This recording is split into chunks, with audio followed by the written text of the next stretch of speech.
a good one.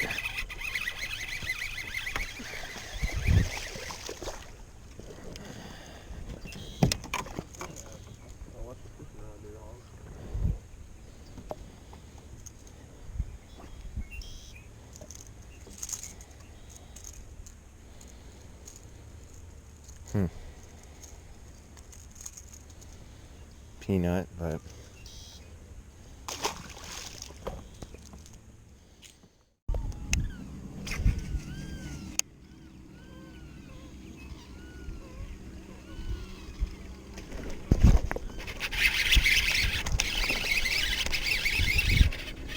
it's a good one.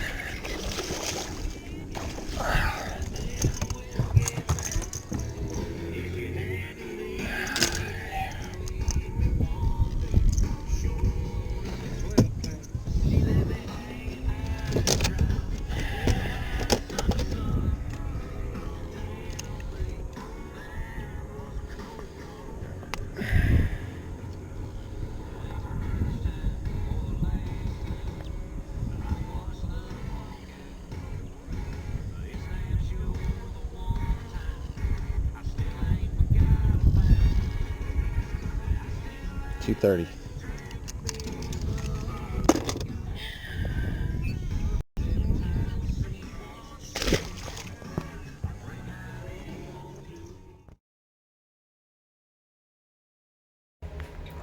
Hello everyone, it's Austin, and today I'm going to be showing you a breakdown of a fishing trip that I just recently took to Lake Istokpoga. I'm going to tell you how I did, where I went, what I used, and it was a pretty unsuccessful fishing trip. They sprayed the lake like a week or two before I got there. The water looked like chocolate milk. The wind was blowing from here and going this way. And I went to Trails End Fishing Resort. It was a very, very terrific resort. They have a boat ramp, and at the boat ramp they have a gas pump. And you can gas up right there and then just launch right on out. You can either go here, there, anywhere on the lake. It's pretty good because it's right here in the middle. So you can hit these islands. There's a creek mouth here, there's creeks up here, and there's a lock over here. Some kind of water management thing over here, deep water. But anyways, so I get there the first day, and we leave here, and we fish the islands. We fished the pads, we fished the reeds, we went up shallow, and we didn't get anything. We started right here and didn't get anything. And then where else did we run? We ended for the day and went back to the cabin and unpacked. And then we went back out around evening time, and we ran all the way up here to, let's see, where did we go? There's some sort of, here we go. It was right here. I can put a picture in, but you'll see there's a bunch of seawalls and stuff like that in here. And there's beds all in here. And on these seawalls, if you throw a prop bait right up against the seawall, it has to be less than an inch away from the seawall. You have to clack it off of the seawall and just let it sit there. Now, you don't want to rip it, and you don't want to like trick it. You want to just tap it and barely move it to just where those props barely spin, to where it's very subtle. It's a very finesse approach, and it's something they aren't very used to seeing, so you know, they're more curious to eat it. I caught one about 4 pounds right around here, this outside corner. And what I noticed is that they're preferring the metal seawalls over the wooden ones with all the grass and algae on them. So we got about a 4-pounder there right here on the first day. And this is a very choppy lake when it gets windy, and that wind picks up. It'll easily get 2 to 3 foot waves. And then let's see what happened the second day. Actually, we came and fished these boat canals, which was super convenient because you could just come right out of here and just idle on over, and there's seawalls in here, metal seawalls. And this first canal right here, we threw frogs up against the seawalls and just huge fish, especially right here, right around here. There's a big one that's been hanging out, and there's a big one that hangs out here. We didn't get anything in here, But right here on this point, there's a big one there, and there's a big one there. And then where else do we get strikes? We got more strikes on the outside here on these seawalls. They're just all scattered. They were just really scattered. You couldn't really put a pattern together, I mean, besides them being on seawalls. Didn't catch them in the lake at all. They were not in the lake. So the second day, I saw some reeds up here, so I was like, I'll go fish some reeds. And we did hear them biting. They were very, very deep in the reeds. See, this looks like a little island, but if you go there now, there's reeds all over this place. It's a giant reed field. And I caught a peanut on a prop bait as well there. And we just went around flipping the reeds with a black and blue jig and still didn't get any. And then, let's see, we ended for the day. And no. After we left the bottom portion, we came over here to Henderson's fish camp. We fished all these pads, all inside these reed fields, and didn't get a bite. And then we went in one of these canals over here. We went in this fish camp. We went all the way to the back of this canal and caught a fish. And let's see, we went across to here. Now this, you need to be careful about this, because I was hauling tail on a plane and I went to run in this creek and about threw two of my friends off the boat, because this is a sandbar.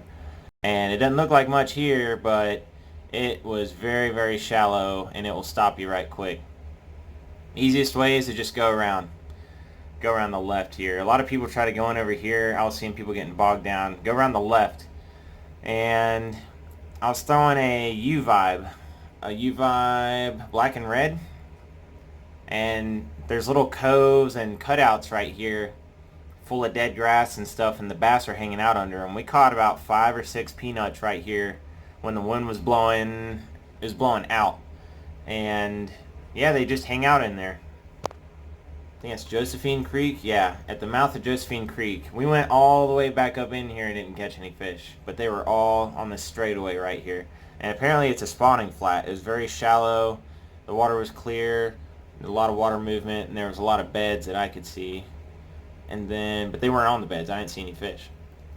And then we went back that evening. We went back out and fished the islands. We didn't get anything. And then we fished these boat canals again, got more strikes on topwater, caught some good fish there. And then, where else? We fished the inside of Trails End Resort Canal, didn't get anything. And the third day and final day, I went and got some shiners just to see if I could get my money's worth. And I didn't get anything here. In the morning, I fished, let's see, where's the mouth of this? I think that's it. No, that's not it.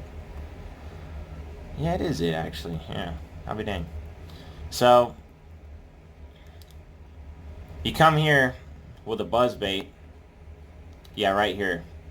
And in the morning time, these fish will school all around here. This little spot right here is a sweet spot. I caught one like 2 pounds on a buzz bait, no skirt, just a swim bait, and I was just throwing up around them reeds, and they were all blowing up on it, but I finally got one to eat it. Couldn't get the rest of them to bite. And then I went all the way back up in here and got no bites, but I do know there was a fish chasing shad. Where was he at? He was right here. So you'll go up here and you'll see like an oak tree hanging over. You'll see cows around here. And this little cutback, this little outer bend right here, there's a bass hanging out here just blowing up on bait fish and just schooling them. But other than that, I mean, one thing I regret not trying is all this. I saw a lot of bass boats around here, and I saw a lot around here on this backside. I didn't try it though, but there's a lot of reeds right here, a lot of reeds filling in these islands. It's not as clear as it looks on Google Maps. Tons of grass, tons of reeds, tons of lily pads. I fished lily pads as thoroughly as I could, and they just weren't in them. I don't know what I was doing. I was throwing a black and blue jig, I threw a U-vibe, I threw a shaky head, I threw a spinner bait. I couldn't get him to eat a spinner bait. All I could get him to eat was a frog, a buzz bait, a prop bait, and that's about it. A U-vibe worm, ultra vibe speed worm. So that's my breakdown of Lake Istokpoga. I'm gonna add some clips to this video to show you what's up. With the reeds, I catch a peanut, so keep in mind, if you see the small fish, I caught the small fish here around these reeds. And then when you see me get the topwater blow up, the topwater blow up was right here in Arbuckle Creek. First thing in the morning. Right here at this mouth. Right about from here down. That's where the fish are. So, thanks for watching. Let me know what you think of the video, what I can do to improve. And let me know what you think. Thanks for watching.